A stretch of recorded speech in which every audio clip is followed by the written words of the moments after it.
everyone, I am Dr. Kshitija Gandhi. Today in this video, we are going to discuss one of the important and interesting concept, that is time value of money. In this competitive world, today's world is very competitive. In this competitive world, businessmen has to face many challenges. To attract the customers, they need to invest in new projects. So whenever they are investing in new project, they have to do the proper analysis. They have to give a thought whether my project is financially viable. Am I receiving benefits from this project? Are my future benefits are greater than current benefits? What is my inflow and what are my outflows? So when you are doing proper analysis, you can come to a conclusion and then only you can take a proper decision. Proper decision can be taken only and only when you are aware about the concept of time value of money. Sometimes it happens if someone shows us greater, bigger and brighter picture of our future, we got trapped. Before getting trapped, we should know the concept that whether the value of money is same than the value of money which will be in tomorrow. Most of the times, logically we feel that the value of money should not be the same what it should be in future. But we assume that the value is same, and that's why we got trapped in such a prima facie brighter and better picture. Now it's clear that value of rupee 1 what we are getting today is not the same of value of rupee 1 which we will get after the period of 2 years or 5 years. So in future we are going to get something extra, something more than the current amount. Whatever extra we are getting, that is nothing but interest. This is one of the reasons why people are interested in getting interest. Secondly, inflationary period. During the inflationary period, the purchasing power of rupee 1 is more than the purchasing power of rupee 1 which is in current period. So during inflationary period, value of money gets changed. Apart from that, there are certain challenges, there are certain business cycles. Because of that, value of rupee also get changes, and this is why we call as a risk rate of return. So let's understand how to calculate the normal rate of return.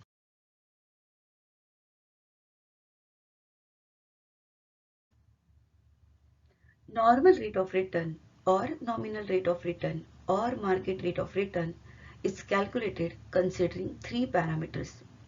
Let's understand first parameter, that is real rate of return or interest. Suppose if you have invested 100 rupees in one bank at a 5% rate of return. So at the end of first year, you are going to get 5 rupees as interest.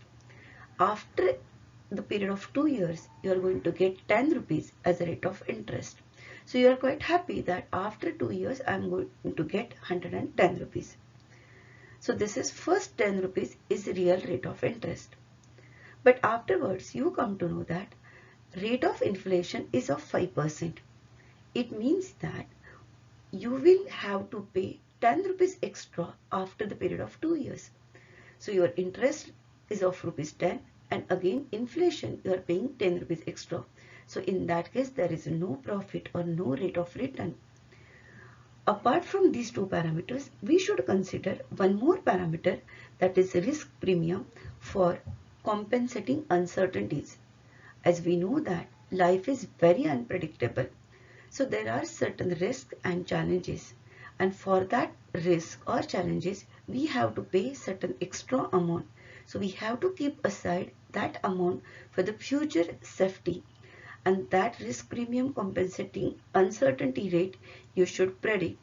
So total market rate of return is calculated considering these three parameters.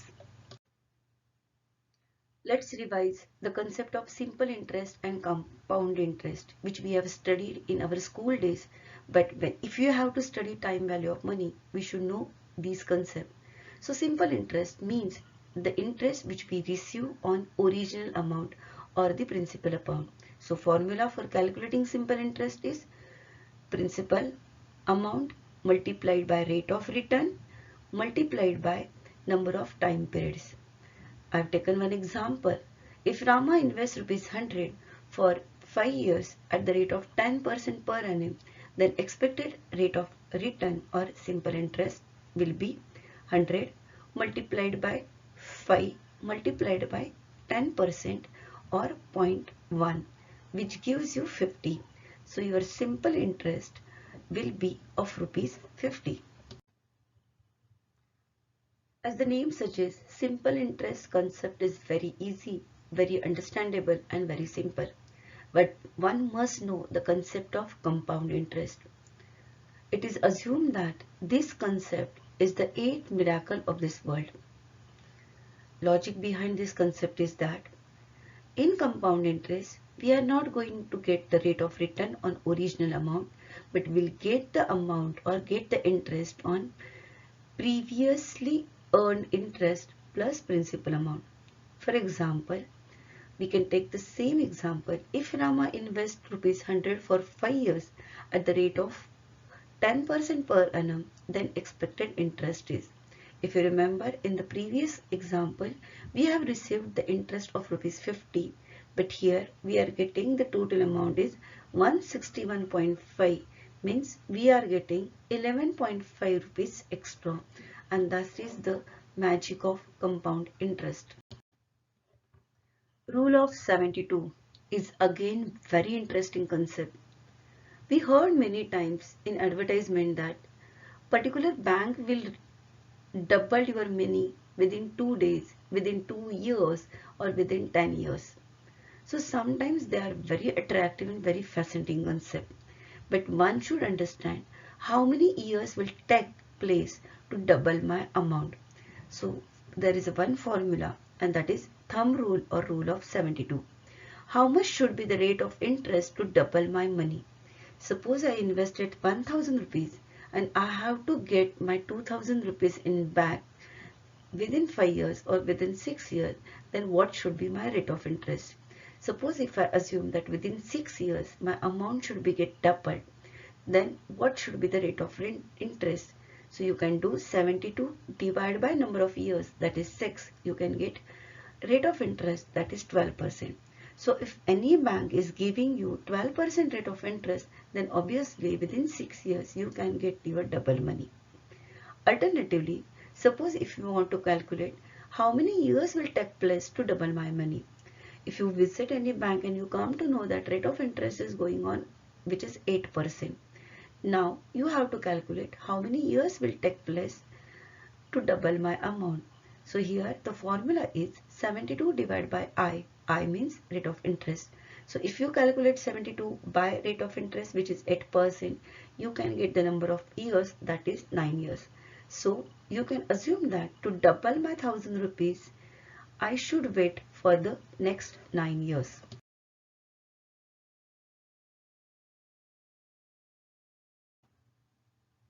I have purposely prepared this table to understand the difference between simple interest and compound interest. If you check the figures, in the first year we are going to get interest of the same amount under simple interest and compound interest. Second year we get only 10 rupees, but through compound interest we can get 11 rupees. At the end of 5 years, under simple interest we are getting only 10 rupees, and under compound interest we are getting 14.64, which is near about 15 rupees. So there is a difference of, you can say, 15 or 16 rupees, and that's why we should give the more importance or more weightage to the concept of compound interest.